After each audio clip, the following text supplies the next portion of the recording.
So preliminary probable cause conference May 5th at 9:15. Preliminary exam May 12th at 10:15 or 10:30. What you say? 10:30.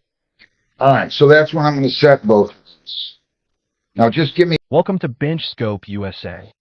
your voice up, sir. I got to pick you up on the recording device here. I'm having medical issues. I can't talk. So I don't know what you want me to do. I'm medically unable to talk louder than this right now. Hang on. Move over to your right ever so. There you go. Tell me your name nice and loud. Philip Russell Conlin. Okay. Shemke? Good morning, Your Honor. Christopher Shemke appearing on behalf of my client. This time consent to the matter being heard via Zoom. As the arraignment, we waive formal reading. My client stands mute. I have reviewed the charges and maximum penalties on both cases. We are prepared to proceed.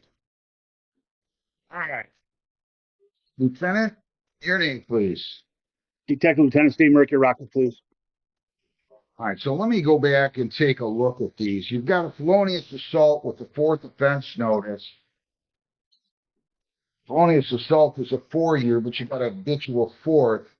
And if you're convicted of something that carries with it 5 years or more, which you're not going to be, you could get life. But in this case, if you're convicted of something that carries with it less than 5 years, you could get 15. You understand that, sir? Nice and loud for me. Yes, sir. And then that's on 25R713371. And then on the other file, this is 26R70509. We have assault with intent to do great bodily harm, less than murder, upon a Carly Skidmore. And we also have a domestic violence offense with her. There's a fourth habitual offense notice. So if you're convicted of that charge of assault with intent to do great bodily harm or anything that carries with it 5 years or more, you could get life. Domestic violence stands alone. That's a 93-day misdemeanor on that one. Do you understand that? Yes, sir. I don't know why I'm not getting a good, strong. Keep your voice up, please. Judge, he's doing his best. He has an ailment, and it's very difficult to hear. But he did believe that he understood, and he said yes, he understood. Okay, is that true, sir? You understand everything? Yes, sir. Now I'm going to go ahead and tell you your rights. You have the right to remain silent on all of these. You do not have to say anything. If you say something in or out of court, whether orally or in writing, it can be used against you. Do you understand? Yes, sir. You have the right to be represented by a lawyer today. You have the right to be represented by a lawyer at all subsequent court proceedings. And if you ever choose to submit the questioning with law enforcement officials, you do have the right to be represented by a lawyer at that questioning. Do you understand that? Yes, sir. You have the right to a probable cause conference on these. You have the right to a preliminary examination on these. Probable cause conference, your lawyer will discuss this case with the prosecutor. If the probable cause conference is not resolved, it will then proceed to a preliminary examination. The preliminary exam as to the felony counts will have to show that the crimes were committed and that you were the one who probably committed the crimes. If they prove that, you'll be bound over for further proceedings to the Wayne County Circuit Court. If they fail to prove that, then the case would be dismissed and you would be discharged. Do you understand that? Yes, sir. All right, so I'm going to give you the probable cause conference dates, and then we're going to address bond. We're going to be in front of Judge Hessen. Heather, what do you have for me? These ones I believe will actually be yours, Judge McNally. It'll be May 5th at 9:15, and then May 12th at 10:30. Are you sure about that? I'm fine if that's the case. That is what I was told. Yeah. So preliminary probable cause conference May 5th at 9:15. Preliminary exam May 12th at 10:15 or 10:30. What you said? 10:30. All right, so that's when I'm going to set both of these. Now just give me 1 second, everybody. So May 12th at 10:30. will be the preliminary exam on both of these files, and then May 5th at 9:15 will be the PCC.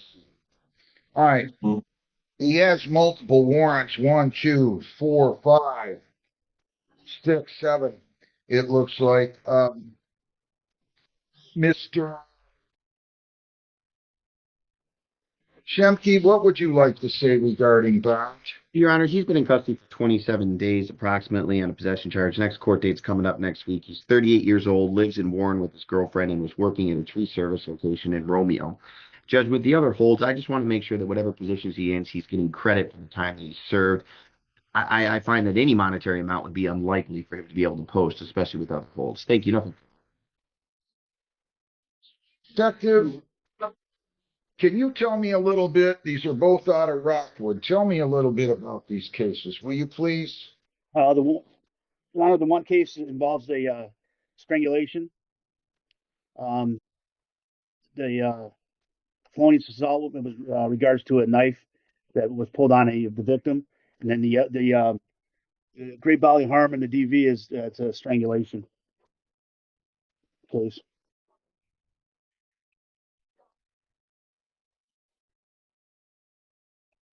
He no longer lives at that residence, or the victim no longer lives there. I don't know if I want you to put it on there. Has he been printed on either one of these? How are we going to get him printed? No, he has not, Your Honor.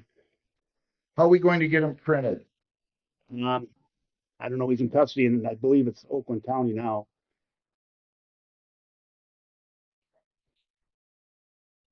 I guess we could do it if we bring him for the PCC or the exam.